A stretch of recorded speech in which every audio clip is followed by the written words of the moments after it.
effects on the video. And when they encode the video from that 30 gig transport stream down to something a little more 300 meg manageable, that they'll actually burn their karaoke directly into it, so that it's not soft. You know what I mean by burning it in? No, I don't. Okay.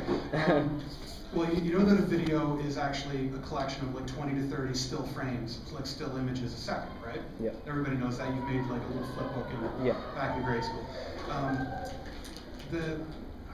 Most anime will come out as either soft subs or hard subs. That's the term they'll use for. A soft subtitle means that you have this video playing, okay, and then a text file is coming up in front of it, so that you can actually turn it off, or you can flip it from the English to the French to the Chinese. You know, have all these different languages. Sometimes ones have fonts and colors. Sometimes ones are just nice and plain, but they're all layered on top as just this text file that's included in with the video. A hard sub is where they actually pass the video through an encode, so it's actually being transcoded, re-encoded into DivX or H.264 or whatever, and the text is converted into images and combined with the video, and so we call that burning it in, or a hard sub, because you can't turn it off. It's part of the image. You just can't get away with it. Most people hate using that because if you have, like, first of all, if you have a soft sub, you can pull the raw video out if you're looking to make a music video. Okay, so as long as you've downloaded it to watch it, you have a raw right there you can use. The Fansub makers, we also hate doing it because there's a loss in a code. Like, imagine when you copy a tape, you copy a VHS tape. How if I took a copy and then I made a copy of that and then I made a copy of a copy of a copy, the last one in that chain is going to look like shit, right? Every time you re-encode your video, you are going to lose information. So if we were to burn our subtitles directly in, you're going to lose that amount of information, which is why we have guys like Zero Raws, Korean Raws, that they make something that is around 300 megs, that's ready to go, and that we can add our subtitles to that and release it back out. So that way, you guys don't have an extra generation of quality loss. You can actually see something that looks good. But that's why we also have to compete with groups like Doki, GG, Cool Girls. They'll get a 30 gig transport stream.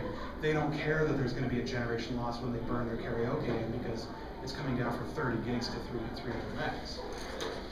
I've seen some groups use MP4 instead of Naru2u. Yeah, some will use MP4 if they're Is it PlayStation? yeah, if they're a fan of getting it put on the PlayStation, or making a file that's already compatible with, say, putting on your phone or portable devices. A lot of groups, there's no real rule on what they're going to do for the format. You'll probably see some groups are putting in 10-bit files these days. What exactly is 10-bit? 10-bit? Yep. Okay, well, H.264 is the format that Blu-rays are stored in. Okay. So H.264 gives us a lot more versatility. H.264 is actually a component of MPEG-4. Like, I'm sure you've heard of MPEG-4 video, MP4 files. MP4 is this big book of rules. You can't say that MP4 it's a video file, or it's an audio format, or it's a video format, or a subtitle format. It's actually this giant book of rules that's all of those things. So they use MP4 on Blu-rays with part 1, 2, and 3 to make the audio, the video, and the subtitles. You guys looking for something?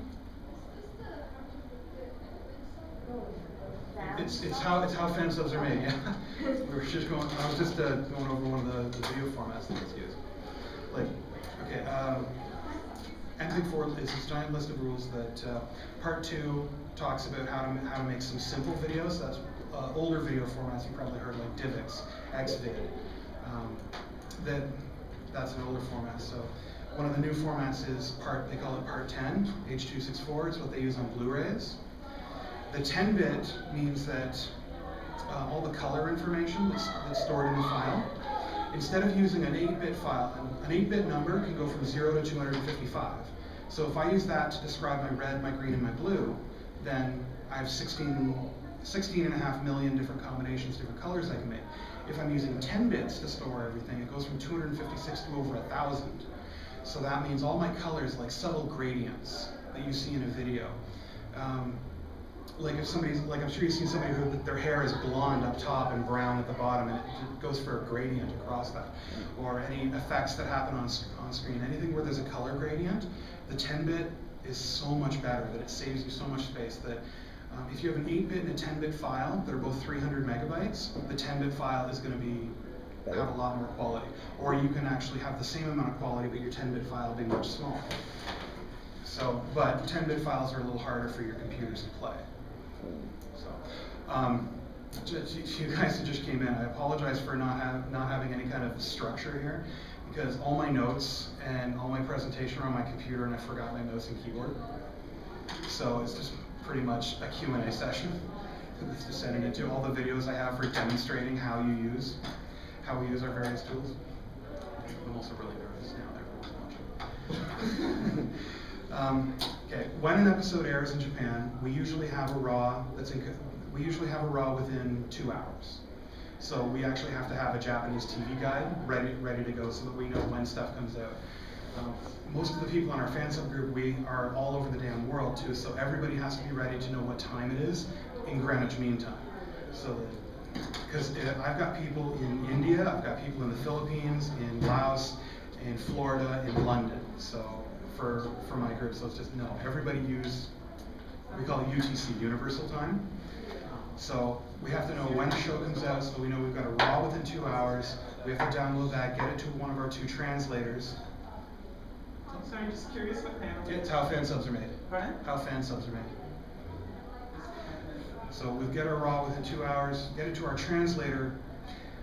A translator normally takes 9 to 10 hours to translate an episode. It's a long process, and the translators will never ever let you forget that they will bitch, whine, moan, and complain all the time about how long it takes. The translators are delicate little flowers that you have to respect at all times. If there's 7 people in a group, then they get 10 votes. as to whatever we do. It's just insane. So they'll usually write that in just a plain text file. Just that they're listening to it and they're scrambling typing it, but they're also usually have a stack of dictionaries beside them like this. One of our translators, what he usually does is he gets a satellite feed that has Chinese subtitles on it, because he can speak Japanese, but he can also speak Chinese. So that ends up helping him out, and that he can translate an episode in about 6 hours. That if you can hear one language, you can see another language, so that you can get the differences between them. And then he can write that into really, really, really bad English.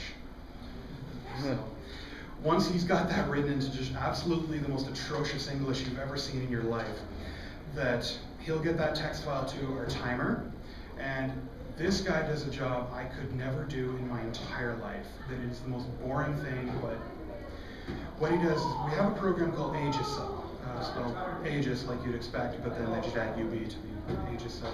That you've got the video, but it also shows the audio, like a waveform of the audio.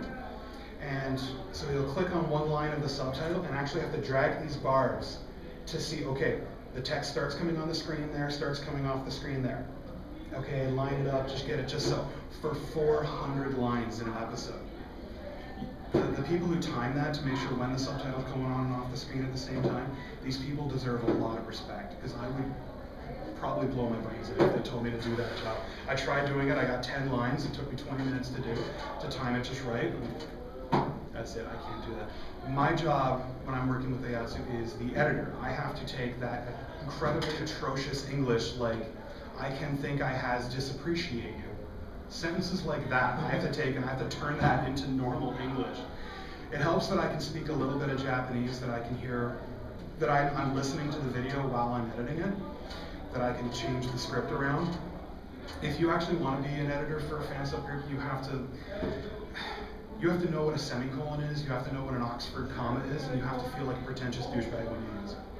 And you have to really enjoy using it. Okay, Oxford comma, but because you have to turn it from the worst English that you've ever seen in your life into something that people can actually watch and not have their eyes bleed.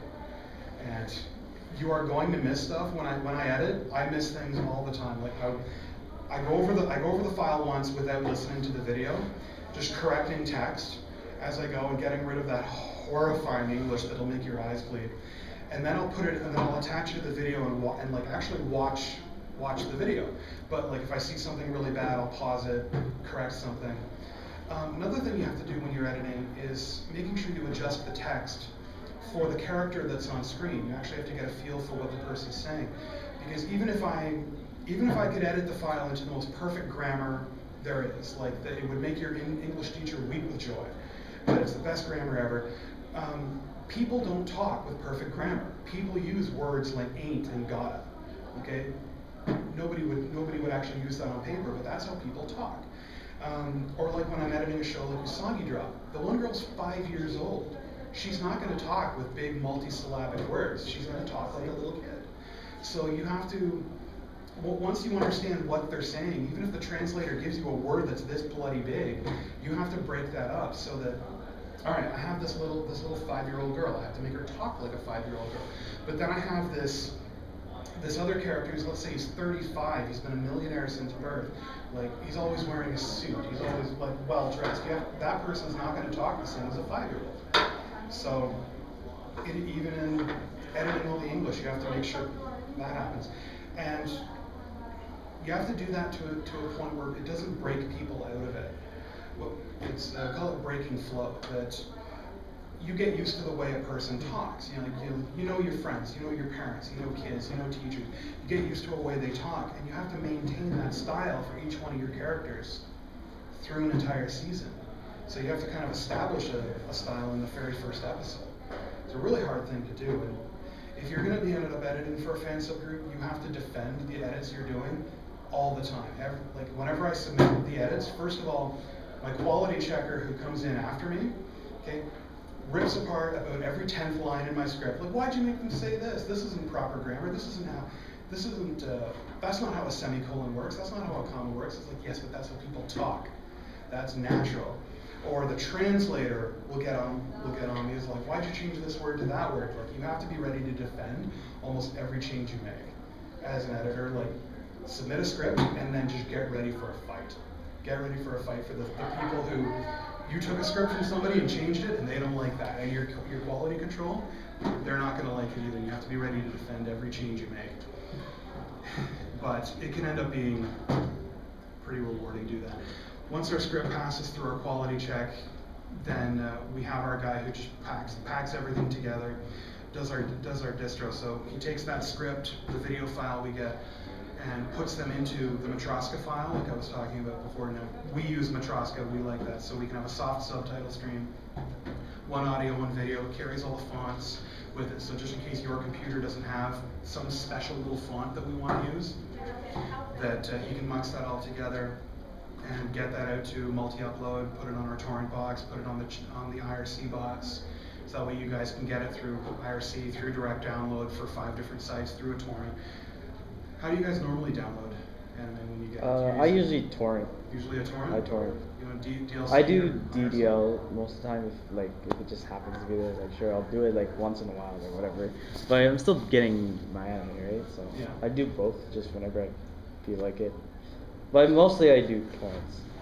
A DDL means a direct download, that there's file hosting sites like FileServe or FileSonic. They usually have file in the name, Data Vault, things like that. That if you're on your computer in like a dormitory or you're on a military base, usually they have torrents blocked six different ways. But a direct download, you can usually actually download your file. Plenty of free services. Hello, Heather. Hey, which one's this? How fan subs are made. Ghetto version.